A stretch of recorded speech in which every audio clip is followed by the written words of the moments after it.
Assalamualaikum warahmatullahi wabarakatuh. Hi everyone. At this video presentation, we are going to explore the exciting world of speculative fiction. It's a big family of stories that all ask the same question: what if? We will explore what it is, where it comes from, and see some really cool examples from our Filipino authors.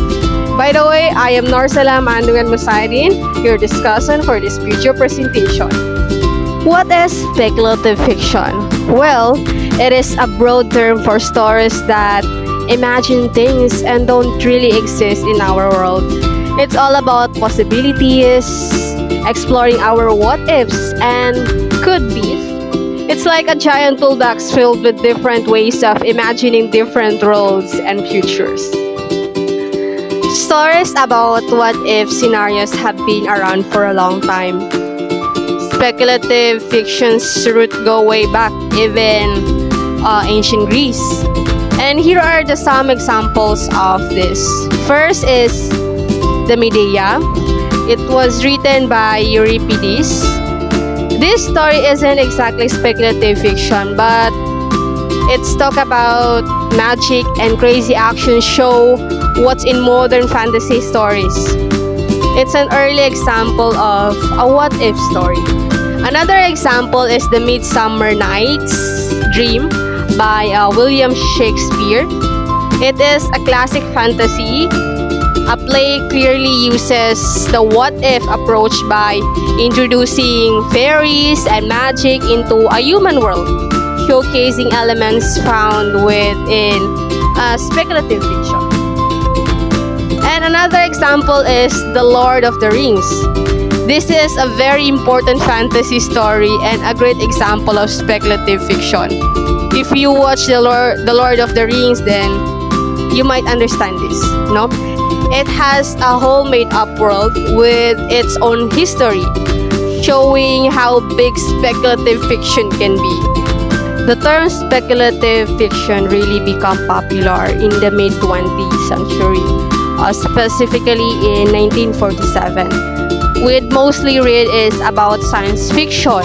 Well, thanks to the writers like Robert Heinlein. He is a famous American science fiction writer and also an engineer.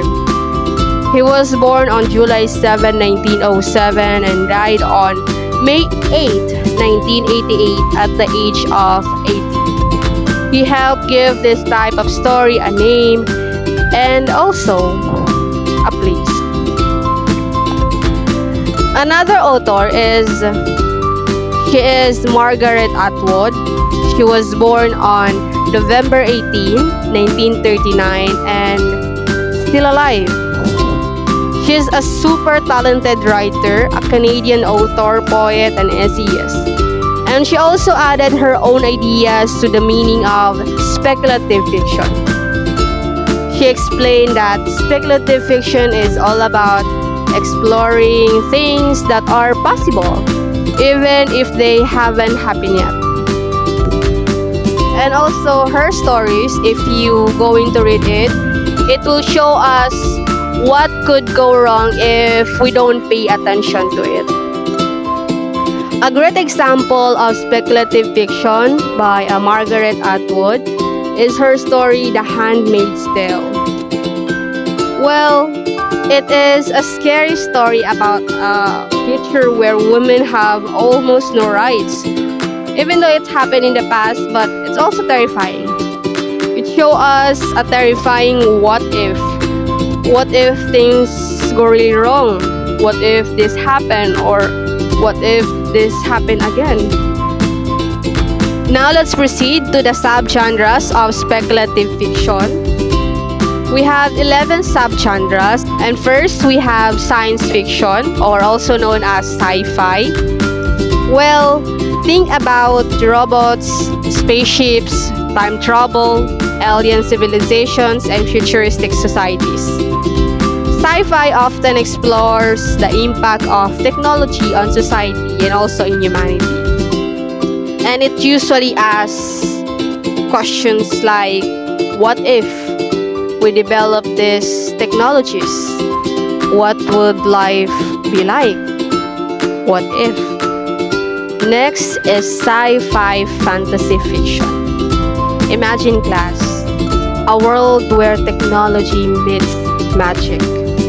Sci-fi fantasy combines futuristic elements with mythical creature and folklore. In Philippine literature examples, stories featuring Diwata or Filipino fairies, tales of warriors with magical powers battling robots. This genre sparks imagination, exploring possibilities where science and magic combines. Okay, third is the supernatural fiction. Well, these are stories about the unseen and unknown creatures, like ghosts and spirits like aswang and tikbalang, psychic abilities and telekinesis, hidden magical societies, witchcraft, and mysticism.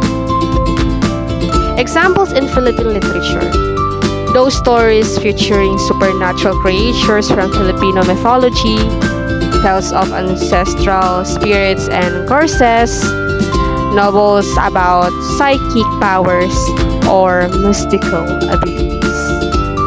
Now let's proceed to the subgenre space opera fiction. Well, it is an epic science fiction story set in space, filled with action, adventures, and romance. A genre combines excitement, technology, and imagination, giving us the endless possibilities for storytelling and world building. Imagine class, an intergalactic wars and heroic space battles. Huh? Alien civilizations and mysterious planets. And space explorers on daring quests. In Philippine literature, for example, maybe a Filipino sci-fi novels or comics with space settings, films featuring space exploration or alien encounters. Fifth one is the urban fantasy fiction.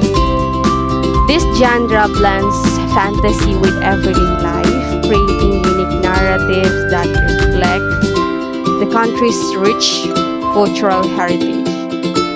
It's an exciting way to explore the center of myth and reality. Okay, here's some fantasy elements in real world.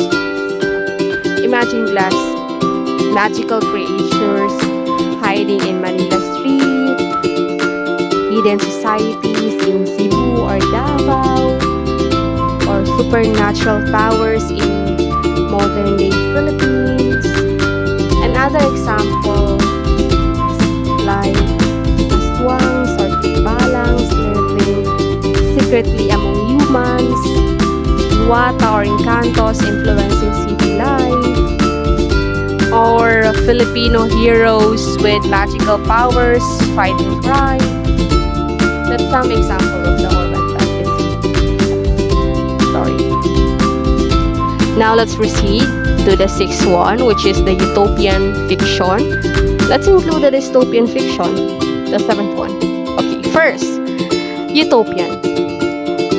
It is a stories about perfect societies where everything is ideal, peaceful, and harmonious.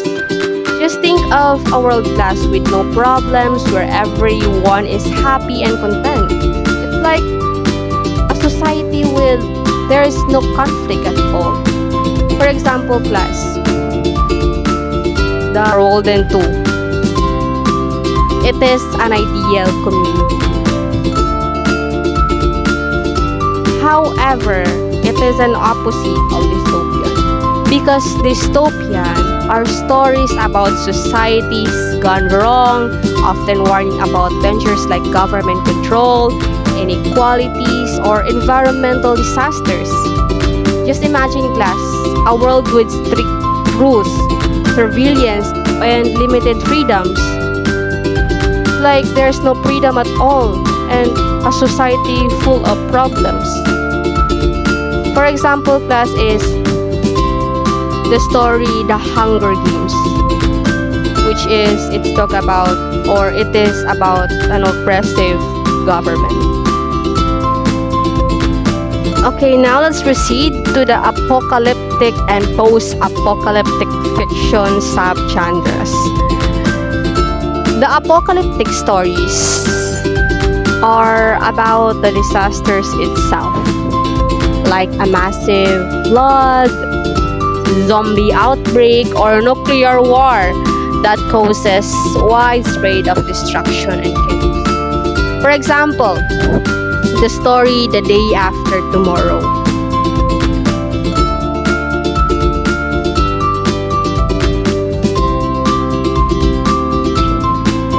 While the post-apocalyptic stories are about life after the disaster, showing how people survive from that disaster, adapt, and rebuild in a new world.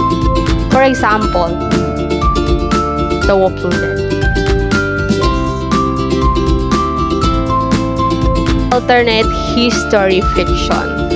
Well, this genre allows writers to reimagine historical events, creating new narratives and outcomes. It's like it sparks curiosity and encourages thinking about the possibilities and what ifs in the history. These stories often serve as a social commentary or thought experiments.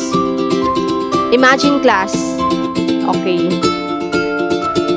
In Philippine literature or Philippine history, that happen in different ways. Like, what if Andres Bonifacio won the revolution against Spain? Or what if the EDSA revolution didn't happen? Or what if President Duterte or former President Duterte is still our president nowadays? Like that. Last but not the least, the superhero fiction. Superhero stories feature heroes with extraordinary powers fighting villains. Examples in Philippine literature, we have Darna, a classic Filipino superhero with power. Another example is the superhero Captain Barbell, which Captain Barbell is a superhero who has superhuman strength. These stories often symbolize good versus evil, hope, and justices. They inspire readers and reflect societal values. And there are so many examples of this speculative fiction in Philippine history.